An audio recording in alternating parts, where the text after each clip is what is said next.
Hello everyone, welcome to All in Florence Nursing Classes. Today we will discuss about the AIDS. What is AIDS? AIDS क्या होती है? AIDS एक chronic disease है जिसके अंदर पूरी बॉडी का इम्यून सिस्टम वीक हो जाता है और बहुत जल्दी बॉडी के अंदर इन्फेक्शन होने लग जाता है। एड्स की फुल फॉर्म होती है एक्वायर्ड अमीनो डेफिशिएंसी सिंड्रोम और इसका एक कॉजेटिव ऑर्गेनिज्म होता है जिसके कारण ये फैलती है एचआईवी के कारण। एचआईवी की फुल फॉर्म है human amino deficiency virus. AIDS के फैलने के बहुत सारे तरीके हैं, जैसे अनप्रोटेक्टेड सेक्स के कारण फैलती है। अगर कोई सेक्स मीन्स जो इन्फेक्टेड पर्सन होता है, अगर वो किसी हेल्दी पर्सन के साथ सेक्सुअल कांटेक्ट बनाता है तो एड्स उसके अंदर भी इजिली क्या हो जाती है, ट्रांसफर हो जाती है। सेकेंडली क्या होती है कि ये मदर टू फीटस ट्रांसफर होती है। अगर कोई एचआईवी से सफर कर रही मदर प्रेग्नेंट हो गई है तो जो एचआईवी वायरस है वो वाया प्लेसेंटा मदर से फीटस के अंदर क्या हो जाएगा, ट्रांसमिट हो जाएगा। और थर्डली क्या होता है कि ये जो होती है ये ब्लड बॉर्न डिजीज है। अगर हम इन्फेक्टेड एचआईवी निडल किसी हेल्दी पर्सन को इंजेक्ट करते हैं तो ये एचआईवी वायरस उसके अंदर भी क्या हो जाता है, इंट्रोड्यूस हो जाता है। एचआईवी फैलने के ये वाले तरीके होते हैं, बट एचआईवी कभी भी किसी के साथ खाना खाने के साथ, उसके साथ बैठने के साथ, उसके कपड़े शेयर करने के साथ, उसके साथ खेलने के साथ नहीं फैलता।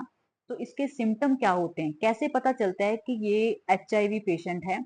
एचआईवी पेशेंट का जो वेट होता है वो कॉन्टिन्यूसली वेट कम होता जाएगा। और सेकंड, इसके अंदर जो उसकी बॉडी है वो इन्फेक्शन से सफर करेगी। इन्फेक्शन से सफर करते करते उसकी बॉडी को डेली फीवर रहने लग जाएगा। तो ये सिम्टम है, बट ये सिम्टम बहुत लेट स्टार्ट होते हैं इसके एचआईवी के। अगर प्रिवेंशन की बात करें तो आजकल एआरटी थेरेपी दी जाती है जिसके अंदर हम लोग एड्स को प्रिवेंट कर सकते हैं। एड्स की मेडिसिन स्टार्ट कर दी गई है अब, जिसमें जो एड्स है वो क्योरेबल डिजीज है। बट उसके अलावा हम लोग कुछ प्रिवेंशन यूज करते हैं, जैसे सेक्स करते टाइम हम लोग means contraceptive methods like condom वगैरह यूज करना। इसके अलावा जो भी हम ब्लड ट्रांसफ्यूजन करते हैं, पहले जो डोनर है उसका अच्छे तरीके से ब्लड चेक करना कौन सा ग्रुप है, जहाँ उसके अंदर कोई भी एचआईवी, जहाँ उसके अंदर हेपेटाइटिस बी सी कोई भी वायरस है, ये चीज आइडेंटिफाई कर लेते हैं।